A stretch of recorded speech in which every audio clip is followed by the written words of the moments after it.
Welcome back to Mind Your Body and Soul, the healthiest podcast that you have ever heard in your lifetime.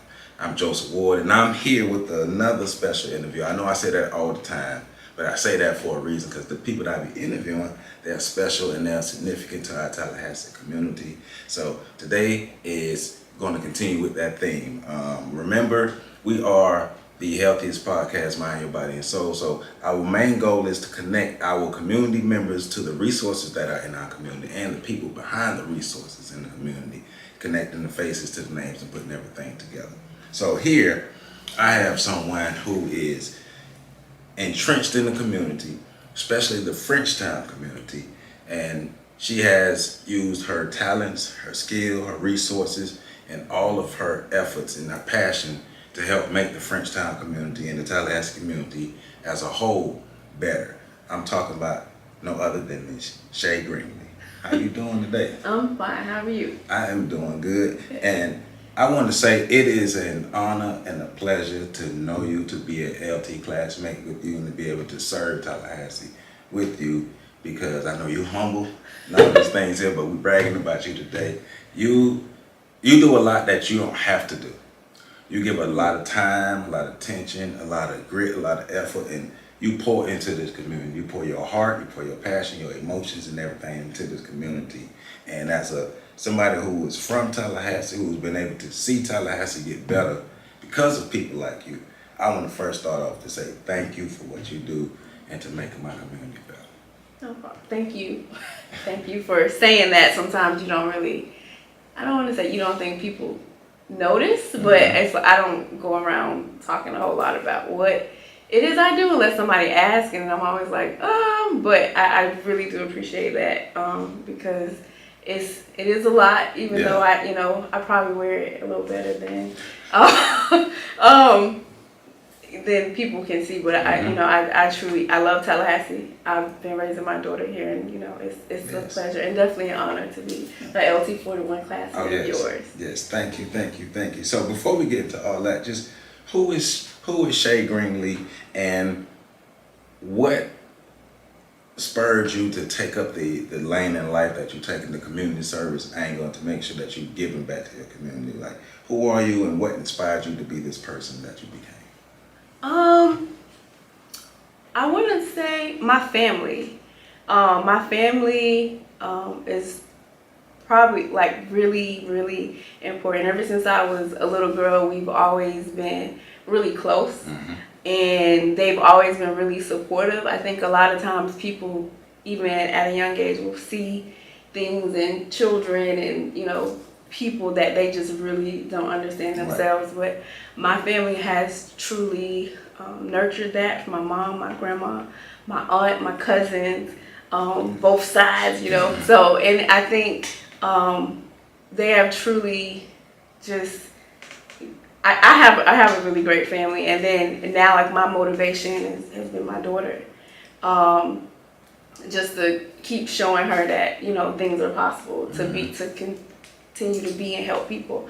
I've always had the heart to help people, even probably sometimes to my own detriment, but it's just, it's natural. And I think sometimes, God has really, it's a gift to want to just be able to continue to give and do for others. Yeah, well, you do it well. And you're creative in what you do, but you also use the skill sets and things that you have to make sure that you give back to the community. Because oftentimes a lot of people are searching to figure out how can I help here, but you figured it out that I'm good at this and I can do this, so why not just do this for the community and make it better? Right, I agree. I think one of the things that I've learned was being purpose driven.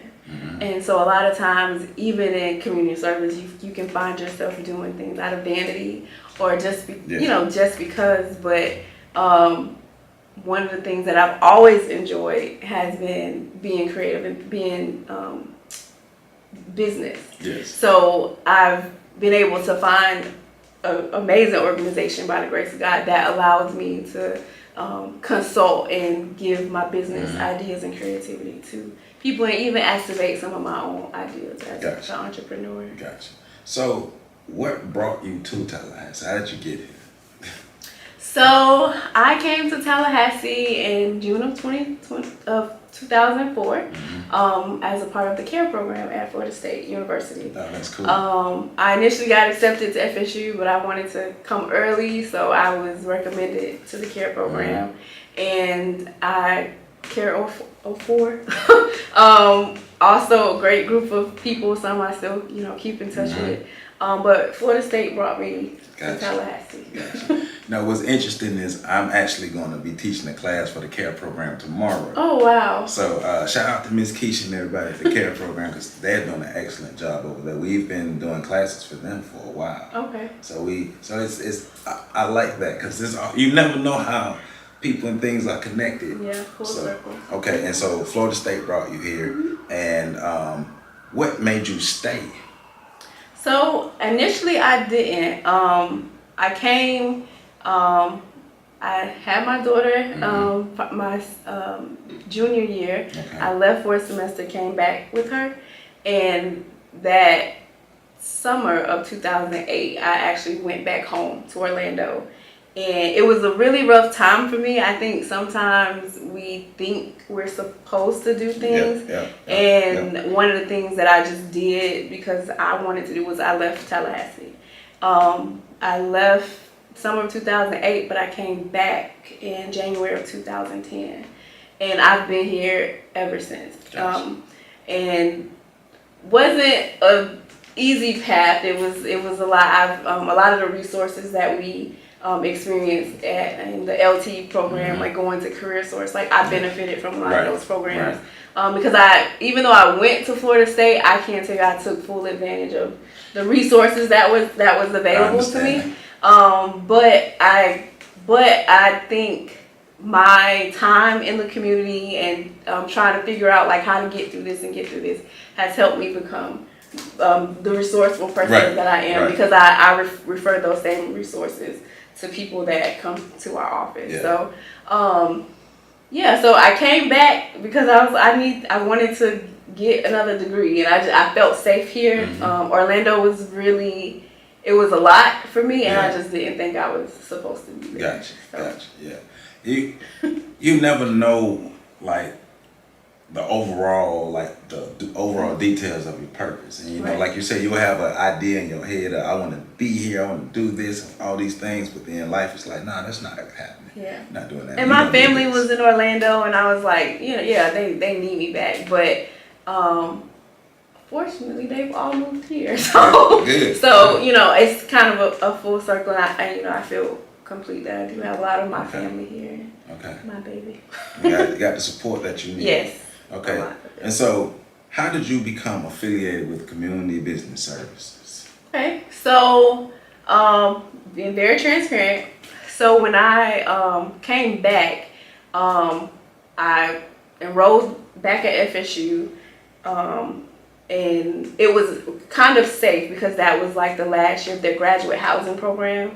So I was able to afford to live in the graduate housing program with my daughter, but it was like I needed to find a job. So one thing that I did through Career Source is that I was on cash assistance through DCF, and they require you to either find a job or find like somewhere to volunteer, or they'll send you to work somewhere like the Goodwill, like 20 hours a week. So I had an amazing social assistant, Raven Moore, and she does a lot for the community in Gaston County. She's amazing. I know her. She said, well, why don't you, she looked at my resume, she's like, why don't you just find somewhere kind of like an internship? And I was like, I heard about those in college. So I literally went home and I thought about it. I opened a phone book, and I seen Community Business Services in the phone book, and I called them. And actually, they let me talk to Mr. Sonny, and it was literally tax season. So I don't, now during tax season, nobody talks to Al. But they let me talk to Mr. Sonny, and he said, "Well, just come on down, and we'll see what we can do." And so I came, and they were on Colorado Street in Griffin Heights, and I was kind of confused because it was a house. and there were like hundreds of cars like in the yard and down the road, and I was like, well, what did I get myself into? And so I go in, and people were literally waiting to get their taxes done by Mr. Sonny and Mr. Allen at that time, and Sheila. And I was amazed. I was totally amazed. And so after spending time in that space and helping Mr. Sonny with taxes and learning more about taxes, I actually taught myself how to do taxes when I was 15. Okay, I was going to ask that. Yes, okay. So I, by hand, I knew how to do taxes, but I can't tell you that I thought it was such a huge business. Like I hadn't been exposed to it, right? And so when I came in there, I was like, what's going on? So I trained and I've been a part of the Community Business Services family since February of 2010. And so it's been on and off volunteer work up until 2018 when I decided to come on board full time. Good. No, so that's amazing. But you answered one of the questions I was going to follow with. But so I have a different one now. Okay. At the age of 50, what spurred you to learn how to do taxes at 15 years old? Believe it or not, my mom. Okay. And she is probably my worst tax client. So, I worked at Disney because we lived in Orlando. So I worked at Disney, and I received my W-2 in the mail, and I asked her, what is this? What am I supposed to do with this? And she said, oh, just go to the library and get the book in the paper, and you could just get it yourself. I think my refund probably was like $240. Right. And I was like, okay. And so, and I actually spent a lot of time at the Orlando Public Library, so I was able to, catch the bus down there and, knew what to do. And so I went home, and Saturday morning I just laid on my bed and just started reading the instructions, and I was able to complete it, and I got my check. Gotcha. And you did it right. But my mom, and I don't even know if she knows that, but my mom was really like the spur of that. Gotcha. And from that point, still as a teenager and coming up, were you doing other people's taxes once they learned you know how to do it? In college. So when I got to college, I did some using TurboTax. But in 2010 when I came back and found Mr. Sonny, that's really when I started. Gotcha. I was like, okay, well I can do this. Gotcha. Yeah. Yes. And so that's amazing because I haven't heard many stories like that of somebody at that age. But at 15, I don't know about you, but on my mind was just football and girls. At 15, that was it, because you couldn't tell me nothing else was real in life. But it's amazing to hear stories like yours that, okay, you were thinking outside the box, but you were put in a situation where you had to think outside the box, and it spurred that creativity to keep going and keep going and keep going, and here you are now being able to use that skill that you developed because you needed to help other people. Yes. So when you look back on your journey to see where you are, from where you started, sitting down, opening that book, cracking that book open, and learning the instructions to now, like, how do you feel about your journey and how far you've come? So, and I'm gonna talk to you, right? So there was an experience that we had, and in that experience during LT, I think at that moment, and you know what I'm talking about, so I'm talking to you. Yeah. I think in that moment is when I probably just took a minute, because that day I did cry. I ain't know, I ain't that soft. Right. But and that day I did cry because I was in a room with so many amazing people, and I think at that moment was like, I deserve to be here. Yes. But realizing how much harder it was, but I'm still in this place. Yeah. Right? And so even that experience wasn't like a slight, it wasn't negative, it was more of a realization. Yeah. And I go fast. Like every day is something, and every other day is something new. But in that moment, and that's why I enjoyed like going to our program days, because it was a time just to not have to care or think about what was happening, and just slow down. Yeah. Cause it's like, how you gonna do that in the middle of the week for a year? And it's like, we just gonna do it and see what happens. Right. And I needed it, Yes. I wasn't very vocal, didn't talk a whole lot, but it was truly like I'm still in awe. Like I'm still kind of on that cloud. Even from day one, it's like all these people are great, and then but it wasn't until that moment where I was like, oh, I'm great too. Yeah. I'm with you because well at that center when we're all in the, because we're in the back, right, and you know I'm looking at you, I'm looking at the others, and I'm just like I'm looking who's in front, and it's like okay, this is real. Yeah, it was definitely a right, but it made me feel good about everybody in that room, but especially the four of us that was in the back. It made me feel real good because the four of us are doing things that people who come from our situation, if they don't believe in themselves, they'll never be able to do it. And it just made me feel good that we were able to believe in ourselves, but have the other people in our lives to kind of push us and support us to be where we are. And like you said, you deserve to be there. You deserve to be in any room that you were in because you put the time in and you were Shaye. Thank you. So, yes, ma'am. So, what made you apply for Leadership Tallahassee? Ooh, that's a good one. So years ago, I was introduced to it, and I think I would know when their happy hours are, and I would just go. Mm-hmm. What made me apply? I think the fact that I was really starting to see that my leadership was budding.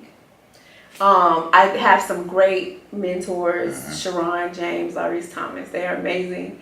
And they have really helped shape and develop my mind. Because I offer so much technical assistance. I could do 100 tax returns, go home, and I'm fine, right? But in that, there's people I'm meeting, there's people I'm helping, there's people that have needed me. And to me, that was a part of like my leadership journey. It's because now those people are like, oh, like I'm literally walking down the street and people are like, Shaye. And I'm like, and they're like, people know, like, you know what I'm saying? And I'm like, where do I know you from? And it's like nowhere, but somebody told me about you, right? And so, and even then people were asking me to do things. I would have never like done this. And I just started to see, well, maybe it's time. You know, we started the nonprofit. It was doing great. I like secured like my first grant and was really excited. And people called about the program that we were initiating. And I was like, well, maybe it's time. I sat down, I did my resume, all the things that I was doing, from starting my business to moving into this building to helping other businesses expand their capacity. And, you know, and I'm like, oh, you know, I think it's time. And so I did it first time. So I'm not gonna lie. So like that first orientation and that first time, the first interaction that you and I had, I was like, oh yeah, she cool. Like we're gonna be good. Like, okay, we're gonna be good. But it also made me calm down a bit and feel a lot better. Same like you, because I didn't think I fit in the room because I'm just an HIV man. Like, what am I doing here? But then Joe. But you know, that's the thing. I had to stop thinking like that and realize, like, hold on, we've all been picked to be in here for a reason. Like, it wasn't something just happenstance. We were all selected. So you got to get over that. But being able to interact with you and the others, it's like, okay, yeah. And then once we started to really get to know each other, like a lot of our classmates are people that they work regular jobs, but they work so that they can do community service. And I'm like, that is amazing because that's what I do. And so looking at the class, oftentimes I say, like, there's really a theme, and a lot of they say your class picks you. You don't pick your class, your class picks you. And I definitely think that LT41 is definitely So what would you say is the greatest lesson you've learned from this past year at LT41? The greatest lesson,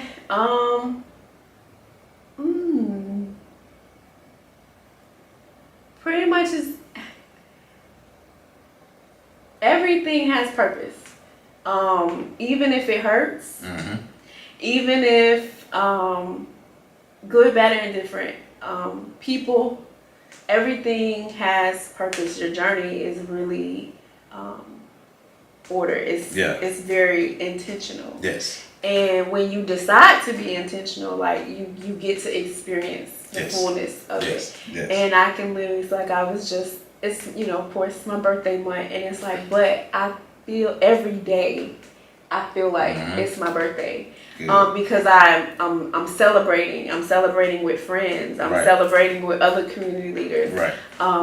I'm still celebrating like just the joy of taking community business services from one place to another. And we still have so many people that come in and need us. We actually had somebody come in yesterday, and he didn't realize that there was an enrolled agent in Tallahassee, and he's been sending people to another state altogether. And he asked, he said, well, do you all receive grants to help? And I was like, no. I said the community is what really keeps us here. It's like the people that's coming in paying to get their taxes done. That's what got us here. And so we have not received a grant for technical assistance and stuff like that. And we see so many people. Not allowed to say how many on camera, but we see so many people. And the community is what keeps us in business. Truly, we're a private business. We're not community business services is not a nonprofit, and so it's our clients that keep us in business. And you are located in Frenchtown, and you were, I know last time I was over, you were telling me how you was able to secure the building, secure this building for the services that you want to be able to provide to the community. What was that process like, and what is your mind state like now that okay, we have our own building, like we went through this process. I was 15 reading this book, and now I have my own building. It's still kind of surreal. Yes. So we, with the partners, we purchased the building and then found out that the CRA had funds for commercial building renovations. And so we applied for that, the community voted, but there were some community benefits that we had to agree to. One of the things was to offer below market rate rent to other businesses, and ideally that's what we had planned to do. So in this building there's other spaces that we rent out. There is Serenity Healthcare is one of the business that I personally have assisted myself and Sharon and Estelle. We've helped expand the capacity of the business, and now she's getting ready to have an adult day training center in Gaston County. And then she's expanding from Alachua to Escambia right now. So that's one of the business that I personally have been able to put my hands on and grow. There's another lawn care business. It's small as far as employee and size, but it's a very popular business. They have a space here. I taught their daughters how to do QuickBooks and stuff, so that eventually and really soon, I think they're actually going to graduate and move out of the building, and then we'll be able to turn over and put more businesses in here.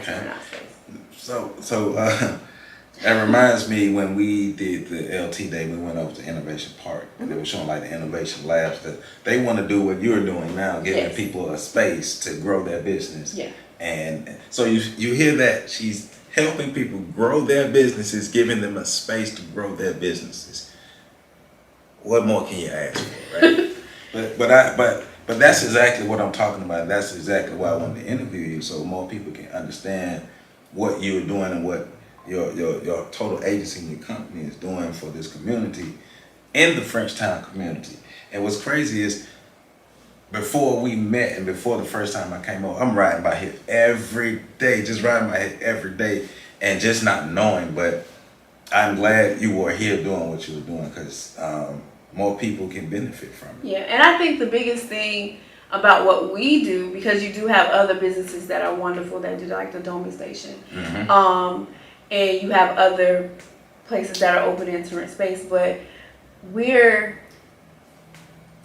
the thing is, and I'm gonna say this like this, a lot of businesses don't have a Shaye, right? You don't have a consultant or a coach that you have access to, to where you can, ask a question and see what's next. And so one thing that I am intentional about is making sure that I understand my business's goal, the business I work with, their goals, and using that to help them expand their capacity. So it's not like, oh, just come rent space. The space is cheap. I mean, my daughter spend that in a weekend, right? But at the end of the day, is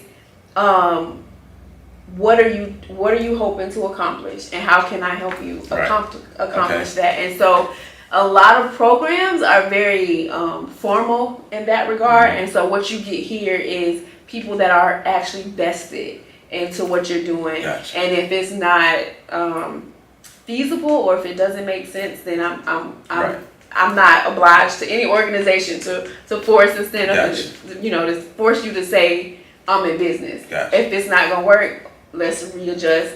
And if it doesn't work, maybe you need to, can be real. Maybe entrepreneurship, we need to start over.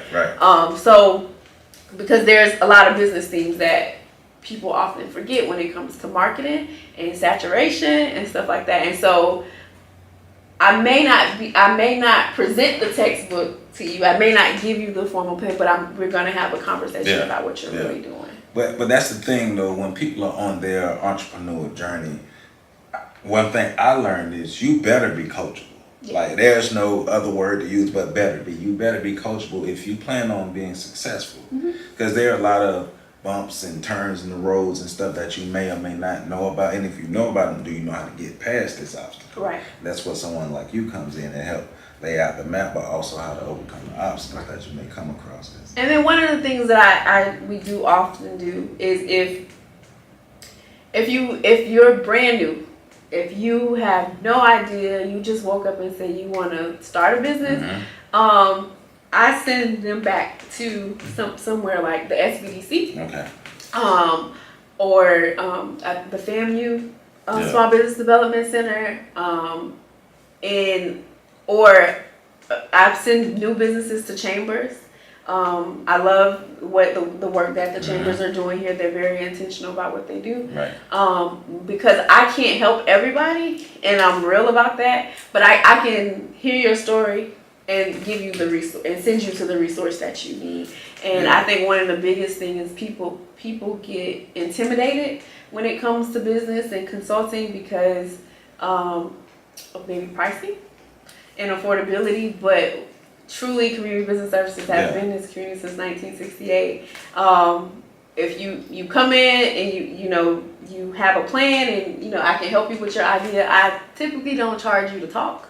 But and that's the way I view it. I've made a lot of friends just talking, and I think that's one of the biggest things, that we treat our clients like family. I've been places and not have to pay for a dinner or lunch because I have Tallahassee has become a family. But people also have to understand that you have experience. You have vast experience in this, and they're paying you for your experience. They're paying you for your time.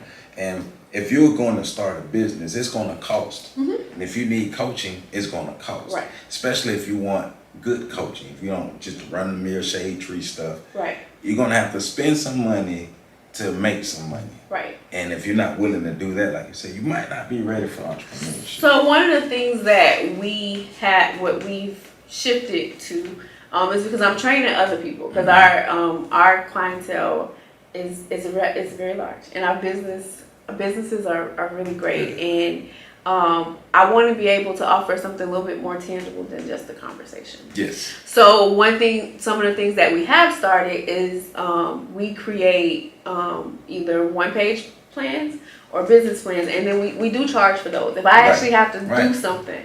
But a lot of times, and I'll be totally honest, I meet businesses, and sometimes they just need somebody to let them know that you got it.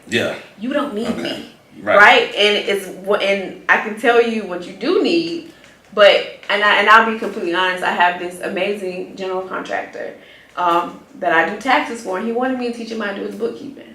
So we spent a year, and he was doing an amazing job with his. At the end of the year, he said, "So what's next?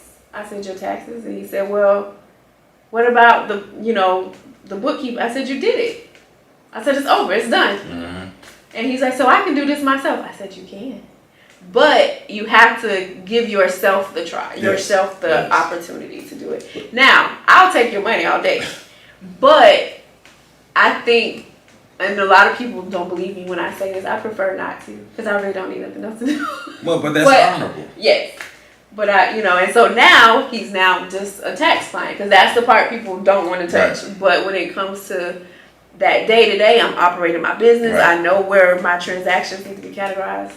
But once again, that is honorable. That's how you do business, and that's how you nurture your community and build that social cachet that helps you in the long run. Like, you're helping the army that's going to be there to help you, because you could easily say, okay, I know this, and this. Now just continue to take your money and make you dependent upon me. But you basically like, well, not basically, but you are a business case manager, because I'm thinking about it, like we would do it in our medical terms, because that you are like that person who's helping them get the resources that they need to make their business better, make their personal stuff better. Same way we would have a case management help somebody through their medical path. Mm-hmm. But the key is to help them help themselves. Right. And that's exactly what you're doing.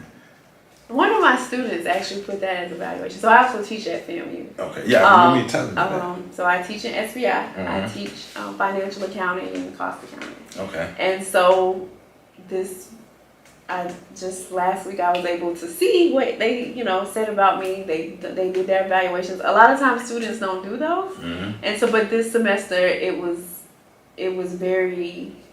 made me feel good. Good.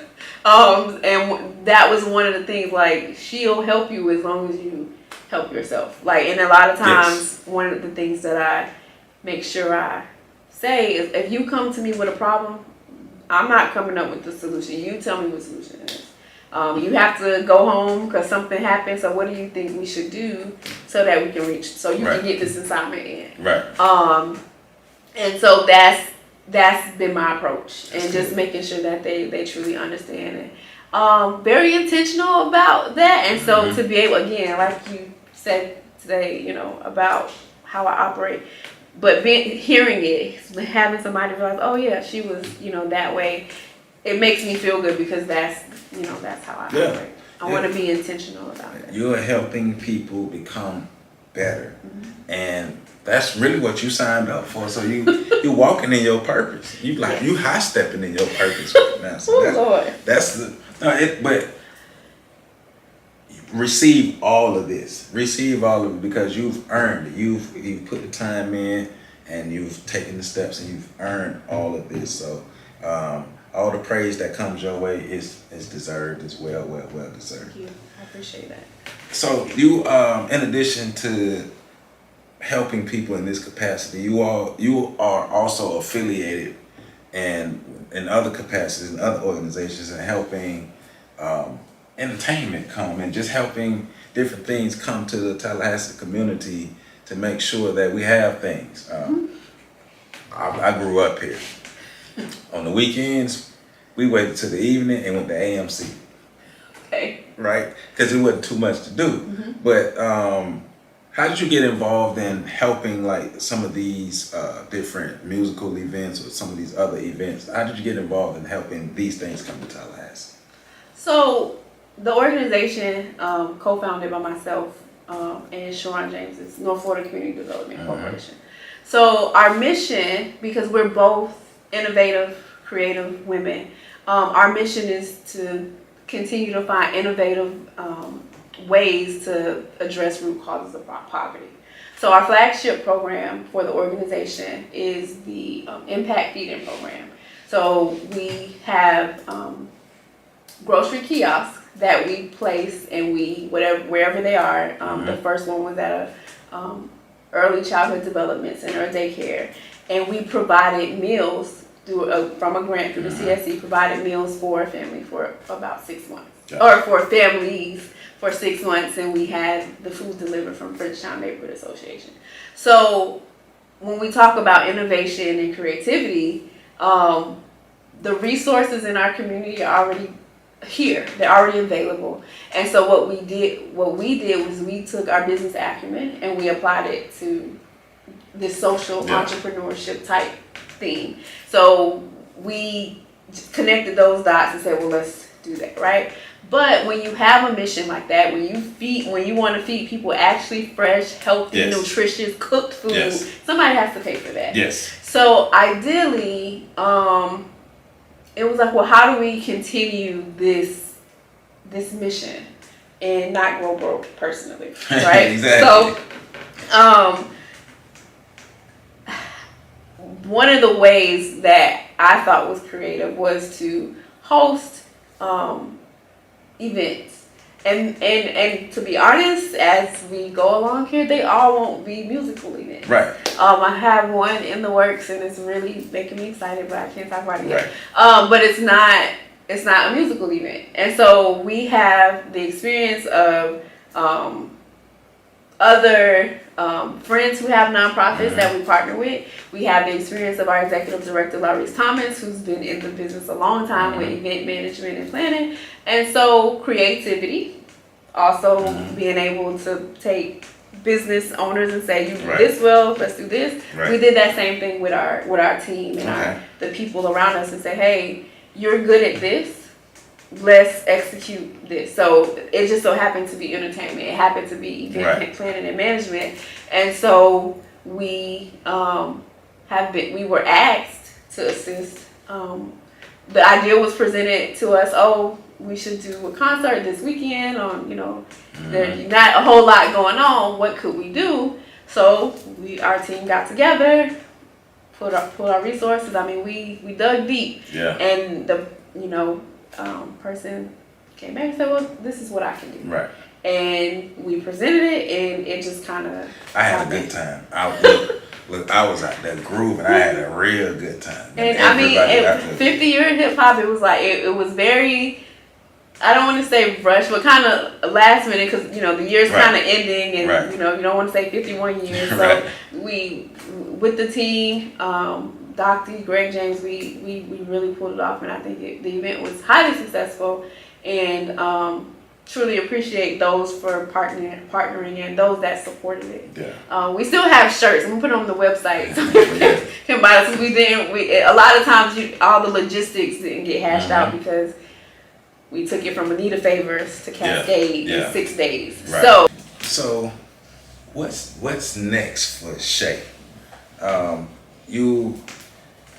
You have your hands in a lot in the community. You are making sure people have their taxes together. You're making sure we have good events to go to. You are literally helping people help themselves. You're grooming the next generation. What's next for Shaye? What's your next step, or what's your next vacation move? Like, how you gonna be resting up? What's next for you? Well, I'm going on vacation this week. Good. My birthday week. What's next? I know. I'm going to continue to operate in my purpose and just explore the opportunities that are presented to me. Will we hold? People have asked, will we do more events? They miss this one, they miss that one, they want to be a part. And the answer is yes. Good. I have several businesses, and they're all starting to make a little movement. As far as Tallahassee and the community business services, I'll be here. I sit in this, and I tell people all the time, I sit in this chair. It's not too hard to find me. I sit in this chair. I'll be on Tharp Street. We're finishing this building. So Onyx is my baby. It's a beauty supply store that I started. And when we moved, we've had to close it down so we can renovate the building.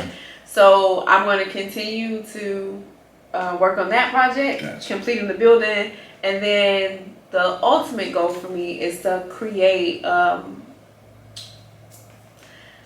I like to call continue to create space for economic development on this side of town. Yeah. Once this plaza is done, once we include the businesses, once Onyx is open, once we finish the venue space and Maybe not a food truck park, but I want to continue to support the community in ways that I can, even if it's pop-up shops.